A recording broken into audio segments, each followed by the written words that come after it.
안녕하세요. 오늘은 전투의 심리학 이 책을 간단하게 살펴보도록 하겠습니다. 이 책의 저자인 데이브 그로스먼은 미 육군사관학교 심리학과 교수 그리고 아칸소 주 군사학과 교수를 역임한 예비역 중령입니다. 자신의 경험을 바탕으로 살해학이라고 이름 붙인 새로운 과학 분야를 개척한 육군 레인저이기도 하다. 살해학을 통해 전쟁에서의 살인, 전쟁의 심리적 비용, 현재 전 세계에서 활개치는 폭력 범죄 바이러스의 근본적인 원인과 폭력 희생자의 치유 과정을 이해하는 데 새롭고 혁명적인 기여를 했습니다. 그래서 오늘은 전투의 심리학을 한번 살펴보겠습니다. 아마존에서 검색을 해보니까 평점이 많이 매겨져 있더라고요. 평점은 4.8점이고 2,000개 정도의 평가가 있었습니다. 대부분의 평가가 좋았는데 이제 비판적으로 보는 평가들도 있었습니다. 뭐 예를 들어서 PTSD와 관련돼서 터무니없는 도약을 하고 있다. 비유적이든 이론적이든 말이 안 되는 일이다. 그래서 그의 가르침에 대해서 굉장히 이제 문제 삼는 그런 것도 있었고요. 매우 유익하다고 생각되는 내용들이 포함되어 있다. 예를 들어서 전투 호흡 기술과 같은 것은 매우 유익하다. 그래서 저희도 오늘 전투 호흡 기술 이것도 살펴볼 겁니다. 일단 이 교감신경과 부교감신경에 대해서 이해를 할 필요가 있습니다. 우리가 이제 위기 상황에 닥쳤을 때는 인간의 교감신경이 작동을 하게 되고 쉬는 동안에는 부교감신경이 작동을 하게 됩니다. 그래서 리처드 게이브리얼은 자신의 명저 더 이상 영웅은 없다에서 제1차, 2차 세계대전과 한국전쟁 같은 대규모 전투에서 싸움 중 사망한 인원보다 정신적 사상으로 인해 후송된 인원이 더 많다고 했다. 2차 세계대전 내내 수천 명에 달하는 정신적 사상자들은 전선 가까이에 있는 수용소에 있었다.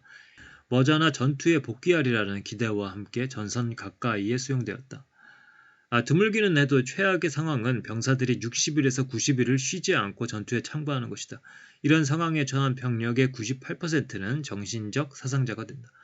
그래서 계속해서 교감신경이 활동하게 만드는 것, 그리고 쉬는 시간 없이 작동하는 것, 이게 굉장히 위험하다는 겁니다. 그래서 그 전쟁터에 가까이 있는 사람들은 만성적인 스트레스 상황에 놓여져 있겠죠. 그래서 이런 사람들은 정신적인 사상자가 되기가 쉬운 겁니다. 이게 이제 전투에 대해서 이야기를 하고 있지만은, 뭐 예를 들어서 가족 중에서 나를 억압하는 사람, 자기가 원하지 않는 사람과 가족 생활을 같이 하고 있다. 그래서 지속적인 스트레스에 노출이 되어 있다. 혹은 직장 상사와 잘 맞지가 않는데 계속해서 그 사람과 일을 할 수밖에 없는 상황, 이런 상황이 됐을 때 만성적인 스트레스 상황에 놓여 있다가 이제 탈진 상태가 돼서 정신적 사상자가 될 수가 있겠죠. 그리고 이제 위험 상황에 놓여져 있다가 위험 상황이 끝나면은 극심한 부교감 신경 반발 현상으로 인해서 무기력감을 느끼게 됩니다. 그래서 어떤 사람이 이제 자기의 경험담을 이야기를 하는 겁니다. 교회를 조사할 무렵 아드레날린 분출을 3회에서 4회 정도 경험을 했습니다. 굉장히 흥분한 거죠. 호텔로 돌아오는 길에는 심한 참을미와 어지럼증과 두통을 느꼈습니다.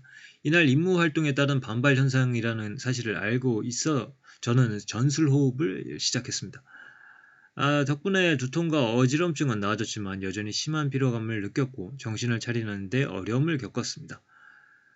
저를 가장 힘들게 한 것은 제 몸에 어떤 현상이 벌어지고 왜 그런 일이 벌어지는지 알고 있으면서도 어떻게 할 방법이 없다는 사실이었습니다. 나폴레옹은 이렇게 말을 했습니다. 가장 취약한 시기는 싸움에서 이긴 직후의 순간이다. 긴장을 늦추는 즉시 강렬하게 부교감신경 반발이 일어난다. 단순히 무장을 해체하는 정도가 아니라 강력한 생리적 붕괴가 나타난다. 그래서 우리가 이제 굉장히 피곤한 자리, 뭐 파티, 원하지 않는 파티에 참가를 했다가 막 시달리다가 집에 오면은 굉장히 축 처지는 그런 기분을 느낄 수가 있잖아요. 이런 것들이 이제 부교감 신경의 반발 현상, 뭐 이렇게 해석을 할 수 있을 것 같습니다.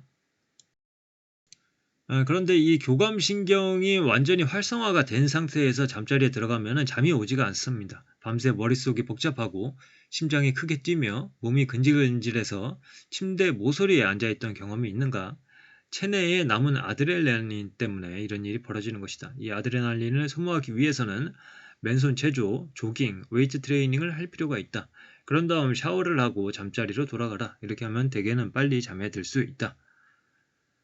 2003년 이라크 침공 시에는 전투원들 사이에 극심한 스트레스 징후가 나타나기 시작하면 해당 대원을 교대시켜서 샤워를 시키고 잠깐 휴식을 취하게 한 다음 복귀시켰다. USA 투데이에 따르면 이들은 대개 회복한 뒤에 무의식적으로 자신이 전투 베테랑임을 교묘하게 드러내는 거드름을 피우기 시작한다고 한다. 그래서 굉장히 스트레스를 받은 날 샤워를 통해서 피곤을 푸는 것도 굉장히 좋은 습관이 될 수가 있겠죠. 그래서 이제 뭐 스트레스 상황을 즐기는 사람들이 있을 수가 있습니다. 그런데 이 스트레스 상황이라는 것이 계속해서 지속되다 보면은 이 신체 내에서 고갈되는 에너지들이 있는 겁니다. 그래서 자신의 몸은 욕조이고 스트레스는 욕조에 담기는 물이라고 해보자. 물은 욕조의 배수구를 통해서 빠져나간다. 배수량에 비해 물이 빨리 받아지면 수위가 올라가기 시작하고 결국에는 물이 넘쳐 바닥에 흘러내리게 된다. 갑자기 욕조에 20리터의 물이 더해지면 수위, 스트레스를 낮추기 위해 며칠간 물을 빼내야 한다. 그래서 이 스트레스 욕조 모델이라는 이런 비유 같은 거 머릿속에 가지고 있으면 좋겠죠. 인간은 평생 동안 스트레스를 통제할 수 있어야 한다. 인생은 전력 질주가 아니라 보폭을 조종해야 하는 마라톤이다. 인생을 4쿼터 경기라 생각하라. 건강 상태가 좋으면 욕조가 약간 더 커서 더 많은 양의 물을 담을 수 있다. 배수구를 더 크게 만들어서 더 빨리 스트레스를 처리하는 최선의 방법은 매일 활기차게 운동하는 것이다. 그래서 긴장되는 상황을 앞두고 있을 때 혹은 긴장되는 상황이 진행되고 있을 때 그리고 긴장되는 상황이 막 끝났을 때 우리는 전술호흡을 실시할 수가 있습니다. 자율신경계를 시험해보자. 내가 시작이라고 말하면 심박수를 200bpm으로 올리고 땀을 흘리며 약간의 스트레스성 설사를 일으켜보라. 이게 마음대로 안 되죠. 호흡과 눈 깜빡임이 오로지 마음만 먹으면 통제할 수 있는 유일한 두 가지 자율신경계입니다. 이런 성격 때문에 호흡은 체성신경계와 자율신경계 사이를 잇는 다리 역할을 한다. 이 체성신경계는 마음대로 할 수 있는 거고 자율신경계는 마음대로 할 수가 없는 거죠. 그래서 이 호흡만이 이제 유일하게 우리의 이 자율신경계를 조절할 수 있는 도구가 될 수가 있는 겁니다. 요가, 명상, 무술에서는 수세기 동안 호흡 조절을 활용했다. 소총사격 분야에서는 100년이 넘도록 사용되었고 호흡법을 통해 출산 고통을 줄이는 라마즈 분만법은 지난 수십 년간 사용되었다. 요가, 명상, 무술에서 호흡은 어떤 불가사의한 의미를 내포하고 있을지도 모르지만 그런 신비주의를 벗겨내면 남는 것은 무의식적 신경계에 대한 의식적 통제력을 얻게 하고 그런 통제력이 자신에게 도움이 되게 하는 단순한 과정이다. 이 전술호흡은 간단합니다. 코로 들이쉬며 둘, 셋, 넷 가만히 멈춰 둘, 셋, 넷 입으로 내뱉으며 둘, 셋, 넷 가만히 멈춰 둘, 셋, 넷 이 전술호흡법을 커리큘럼에 넣은 긴급차량 작전 과정의 교관들은 교육생들의 실력이 기존의 모든 기록을 갈아치울 정도로 나아졌다고 말을 한다. 강력하고 효과적인 훈련 과정을 개발했는데 경찰관들이 차량의 사이렌 소리에 조건 형성된 반응처럼 무의식적으로 호흡하도록 교육했다. 그리고 이제 스트레스 상황을 가정한 훈련이 중요합니다. 겁에 질린 아이의 심박수는 220bpm에 달할 것이다. 115bpm에서 소근육 운동 기능이 나빠지기 시작하고 175bpm에서 근거리 시력이 약화되기 시작한다는 사실을 명심하라. 아이의 목숨은 이제 220bpm 상태에서 자신이 눌러본 적도 없는 세계의 번호를 누르는 데 달려있다. 한 경찰관이 훌륭한 사례를 알려주었다. 전 좀 게을러요. 평생 전화번호부를 찾아본 적이 없어요. 그냥 411에 걸어서 물어봐요. 하루는 그가 혼자 집에 있을 때 실수로 자기 다리에 총을 쐈다. 911을 누른다고 눌렀는데 계속 전화번호 안내원이 받더군요. 평소 411에 전화를 걸다 보니 스트레스 상황에서 손가락이 자동적으로 411을 누른 것이다. 스트레스를 받는 상황에서는 평소에 반복했던 행동이 나온다. 911을 누르는 연습을 전혀 하지 않고 수년 동안 411만 누른 사람은 위급한 상황에서 411을 누를 가능성이 높다. 그래서 이제 집안에서도 화재 시의 대피라던가 소화기 작동법이라던가 이런 것들을 가족들에게 훈련시킬 필요가 있는 거죠. 그래서 이제 연구에 따르면 총격전에 관여한 경찰의 74%가 오토파일럿에 따라서 행동했다. 바꿔 말하면 전투 상황에서 4명 중 3명이 무의식적으로 행동한 셈이다. 한 경찰관은 잘못된 습관이 몸에 밴 또 다른 사례를 알려주었다. 이 경찰관은 기회가 있을 때마다 배우자, 친구 혹은 동료가 권총으로 자신을 겨누게 해서 총을 잡아채는 연습을 했다. 그래서 이제 실제 상황이 벌어져가지고 경찰관이 눈 깜짝할 사이에 용의자의 총을 낚아챘는데 용의자는 그 민첩함과 능숙함에 충격을 받았습니다. 하지만 경찰관이 그 전에 수없이 반복했던 대로 총을 되돌려 주었습니다. 다행히 때마침 나타난 동료가 용의자를 쏴서 해결이 되었습니다. 전사의 뇌 속 강아지, 즉 중뇌와 잠재의식은 전사가 꾸는 꿈에 주인님 걱정됩니다. 작동하지 않을까 두렵습니다. 라고 메시지를 보낸다. 많은 전사들이 악몽에서 벗어나는 데 도움이 되는 한 가지 방법이 있는데 그것이 바로 훈련이다. 걱정에 잠긴 강아지를 진정시키고 강아지에게 몇 가지 새로운 기술을 가르치거나 기존의 기술을 가다듬어라. 열심히 훈련시키면 강아지가 자신감을 갖게 된다. 나는 미국 최정예 스와팀의 대원으로 일하는 한 경찰관을 알고 있다. 매일 위험한 임무에 뛰어들고 매주 총격전을 겪는 이 경찰관은 정확하게 6주에 한 번씩 악몽을 꾼다고 말한다. 그는 악몽에서 벗어나기 위해 토요일이면 사격장에서 100발 연습 사격을 한다. 미 육군 평가 기준에 따르면 유사 임무를 아무리 많이 수행했다고 하더라도 전투 순찰 때는 항상 리허설을 해야 한다. 전사들은 두 가지를 리허설할 필요가 있다. 그것은 바로 현장에서 해야 할 행동과 용의자와 조우시 해야 할 행동이다. 자, 그 다음에 완전히 겁에 질리거나 화가 난 사람은 이성의 뚜껑이 열린 거죠. 이제 강아지하고 상대를 하고 있다 이렇게 생각을 해야 됩니다. 이런 사람과 논쟁을 벌이거나 소위를 하려고 시도한 적이 있는가? 그런 일은 가능하지 않다. 겁을 먹고 화가 날수록 이성적으로 행동하기 어렵기 때문이다. 이런 사람들의 뇌는 전뇌가 활동을 중단하고 개의 뇌와 비슷한 중뇌가 장악했다. 따라서 실제로 개와 논쟁을 벌이는 것과 같을 수도 있다. 개와 말싸움하는 일에 흥미를 느낄 사람도 있겠지만 그렇게 해서 얻는 것은 별로 없다. 대화를 나누려면 먼저 상대의 흥분을 가라앉혀야 한다.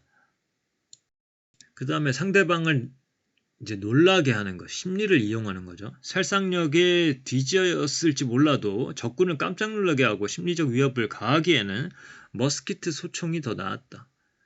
한 번은 필자가 경찰관들에게 석궁과 대궁처럼 압도적으로 우수한 살상무기가 비교적 성능이 떨어지는 머스키트 소총으로 대체된 원인이 무엇이었을지 묻자 한 경찰관이 일어서서 이제 농담을 했습니다. 근데 이제 실제로 이제 저자가 생각하기에는 머스키트 소총으로 탕탕 소리를 내는데 활로 핑핑 소리를 낸다면 이 소리에 따른 이 심리적 압박감이 다르다는 거죠. 그래서 모든 조건이 동일한 경우 궁수가 매번 싸움에서 지기 마련이다.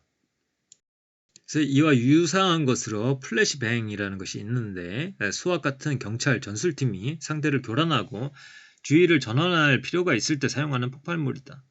용의자가 숨어있는 방에 침투할 때 플래시뱅은 귀청이 떠질 듯한 굉음과 더불어 섬광을 발산하며 폭발한다. 그러면 용의자에게 감각 과부하 현상이 나타나기 때문에 경찰관들은 방을 급습해서 어리벙벙한 상태에 있는 용의자를 제압할 수 있다. 그리고 뭐 극장이라던가 이런 데서 사고가 났을 때 그 상황 안에 있는 사람은 이런 것을 조심을 해야 됩니다. 고집증이라는 것이 있는데 이것은 붐비는 극장이나 나이트클럽에서 일어난 화재 사건에서 처음 제기된 현상이다. 이런 재해가 발생하면 대부분의 사람들은 문으로 달려가 문에 부딪혀 보지만 잠겨있다. 합리적인 사람이라면 몇 차례 시도를 한 뒤에 다른 비상구를 찾아 나서겠지만 이런 상황에서 사람들은 합리적이지 못하다. 중뇌가 장악한 사람들의 뇌는 마치 강아지의 뇌처럼 작동한다. 머릿속에 든 강아지가 겁먹은 사람들에게 다시 빗장을 부수라며 짖으면 사람들은 그렇게 한다. 다람쥐 쳇바퀴 놀듯 같은 행동을 반복하는 것이다. 이것을 전술적 고착이라고 부른다. 위급 상황에서 사람들은 자신이 하던 방법에 집착해 다른 가능성을 생각지 않는 것이다. 이 통상 인체에는 약 5.7리터의 혈액이 담겨 있는데 이 중 30%에 해당하는 약 1.9리터까지 피가 빠져나가도 몸속의 피는 돌 수 있다고 합니다.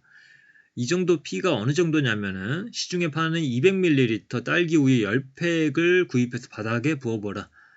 그러면 커다란 우유 웅덩이가 생길 텐데 이 정도의 피를 흘리고도 사람이 계속 싸울 수 있다는 사실을 알아두라. 이것은 뭐 특별히 도움되는 내용이 있다기보다는 인상적인 장면이라서 한번 소개를 드립니다. 한 경찰관이 어떤 아이가 도와달라는 말에 그 집 안으로 들어갑니다. 그런데 이 아빠죠. 이 남편이 아내를 죽인 거죠. 그래서 그 상황에서 수갑을 채워서 용의자를 데려오는데 이 아이와 마주친 겁니다. 이 5분 만에 나는 영웅이 아닌 악당이 되어 있었다. 아이의 엄마를 살려내지 못했을 뿐만 아니라 아빠까지 붙잡아갔다. 아이는 나를 외면했다. 좀 더 신속하게 행동하거나 다른 조치를 취했다면 아이의 엄마를 살릴 수도 있었다. 이때 어깨에 커다란 손이 느껴졌고 아주 친숙한 질문이 들었다. 이 경찰 상사입니다. 그래, 맛이 어떤가? 화가 나거나 어떤 빈정대는 말을 하기 전에 내 안에 억눌린 감정이 모두 표면에 떠오르는 것을 느꼈고 눈에서는 눈물이 끊임없이 흘러내렸다. 그는 나가다 걸음을 멈추고 말했다. 별 수 없는 일이었어. 때로는 최선을 다해도 결과가 바뀌지 않아. 원래 생각했던 영웅의 모습은 아닐지라도 이제 자네는 진짜 경찰관이 되었어. 이 양치기 개는 폭력을 사용하는 능력과 양떼에 대한 깊은 사랑이라는 저주와 축복을 동시에 받았다. 전사가 늑대와 다른 것은 바로 이런 점이다. 그래서 이 책은 전사를 위한 책이고 전사들의 심리를 다루는 책이고 아무래도 이제 미국적인 사례가 많기 때문에 총이 사례로 많이 등장을 해서 우리 한국의 일반적인 상황보다는 좀 더 극적인 상황에 대한 예시가 많다라고 볼 수가 있겠습니다. 그래서 이 경찰이라던가 군인들이 많이 참고할 만한 책이라고 생각이 됐고요. 뭐 일반인들이 적용을 한다면 일반인들도 위기 상황에 닥칠 수가 있기 때문에 그런 점을 한번 대비하면서 볼 수 있는 책이 아닌가 싶습니다. 특히 뭐 전술호흡이라던가 이런 것들은 뭐 한번 습관에 해봐도 좋지 않을까 이런 생각을 해봅니다. 그러면 오늘의 내용은 이것으로 마치도록 하겠습니다. 감사합니다.